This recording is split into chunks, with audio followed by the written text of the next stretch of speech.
keterlibatan UMKM di makan atau program makan bergizi gratis. Adakah menemui kesulitan dari pelaku UMKM, Bu Rini?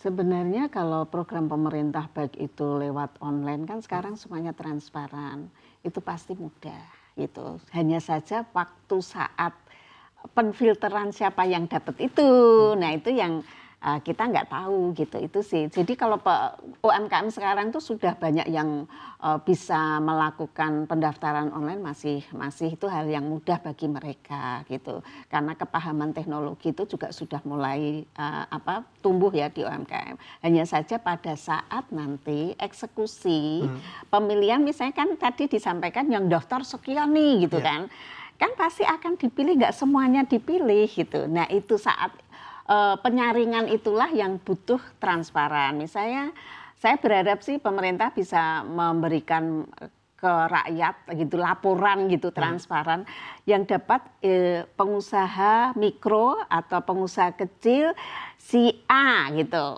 CEO-nya siapa gitu. Seharusnya sih mungkin itu yang bisa membuat orang itu nggak merasa curiga gitu. Saya berharap sih itu. Karena kalau UMKM untuk masuk ke situ sebenarnya mudah karena di LKPP itu juga ada masuk ke e-katalog juga gampang gitu. Ya pada saat penfilteran itu untuk mendapatkan order itu yang mungkin agak kita masih menunggu surga gitu kayak menunggu surga itu dapat. Baik. Ya. Oke, kita tanyakan juga kepada Pak Edi. Pak Edi, perihal transparansi begitu ya, pemilihan pelaku UMKM yang juga akan terlibat di program makan bergizi gratis, Anda melihatnya proses transparansi pemilihan ini sudah transparankah di lapangan, Pak Edi? Sekali lagi karena ini tahap awal, Mas. Kita belum bisa melihat apakah ini sudah transparan atau tidak, tetapi satulah, spiritnya harus kita peganglah, bahwa spirit pemerintah mau memberikan ruang bagi pelaku UMKM semaksimal mungkin. Itu sudah sesuatu yang positif. Cuman permasalahannya misalnya, bagaimana dengan desa-desa yang ada? Saya mau sampaikan bahwa saat ini ada 12.000 desa di Indonesia yang belum terjangkau sarana internet misalnya. Bagaimana mereka mau mendaftar? Nah ini yang perlu menjadi perhatian daripada aparat pemerintah sampai aparat tingkat desa.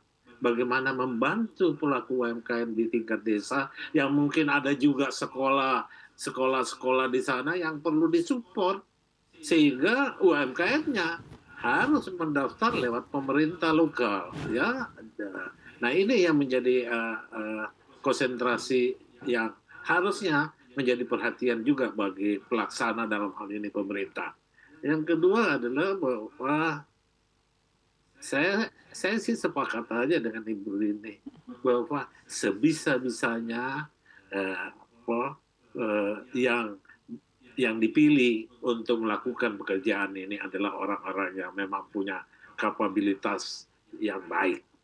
Jadi bukan sekedar karena kenal sama Ibu Rini jadi diberikan penugasan ini, tetapi betul-betul yang berkualitas sehingga program ini dapat juga berjalan dengan baik. Saya kira gitu, Mas. Oke, saya akan kembali ke Bu Rini. Bu Rini, dengan termin pembayaran yang jedanya cukup panjang, masih cukup panjang, apakah memang dalam tahap awal ini bisa dikatakan hanya pelaku UMKM dalam stage atau kategori menengah hingga atas begitu ya, yang memiliki modal yang cukup yang mampu ikut begitu dalam program ini, Bu Rini? Ya, karena kalau saya tidak bisa memberikan masukan secara akurat karena anggota kita belum ada yang dapat memberikan laporan mereka terlibat ya. Baik. Tapi kalau melihat kriteria dan syaratnya kan sebelum produksi aja mereka harus menyediakan alat-alatnya untuk memasakkan dapurnya kan. Nah itu pasti membutuhkan modal yang lumayan gede gitu loh. Nah itu yang mungkin kayak UMKM ya agak harus punya cuan yang lumayan juga. Jadi sepertinya kalau mikro ke ultramikro mungkin tidak, kecuali yang tadi tuh sinergi dengan para UMKM gitu, apa yang dia akan suplai gitu. Kalau mereka misalnya kayak cemilan atau makanan kayak bergedel gitu, dipastikan bisa nggak itu 500 atau 1000 itu sebenarnya mereka bisa. Tinggal mau ada kemauan nggak, kita ini bermitra semua dari pengusaha kecil ya kepada mikro kepada ultramikro. Kalau kita mau gandengan, gotong royong, saya yakin Indonesia ini benar-benar akan sehat juga karena kita niatnya kan memang makanan bergizi gitu, bukan makanan gratisnya tapi bergizi sehat gitu ya.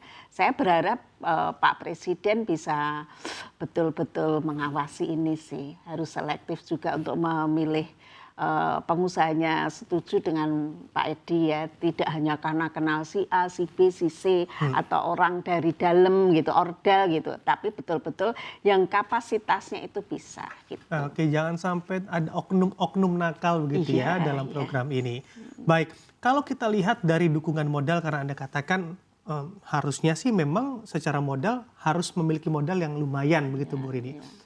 Keterlibatan perbankan dalam pelaku UMKM yang tentunya tidak sanggup dalam memiliki modal yang cukup besar, seperti apa bantuan dari perbankan? Nah ini yang saya juga belum tahu perbankan mau nggak misalnya. Begitu setuju nih, ternyata ada anggota UMKM kita yang mendapatkan order dalam jumlah besar gitu. Perbankan mau nggak? Karena belum ada program tentang permodalan ini kan. Adanya kan kredit usaha untuk rakyat.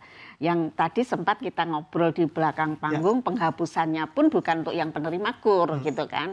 Nah itu yang saya nggak tahu juga karena memang butuh duit yang gede. Perbankan belum ada kayak orang tuh rule-nya ya, program pemerintah bisa nggak untuk dia memberikan modal untuk membantu UMKM karena kalau dibayar dengan tempo 3 bulan kayaknya enggak. Saya juga belum tahu nih yang ini nih nanti sebenarnya dibayar tiap berapa bulan atau 3 bulan, saya juga belum tahu.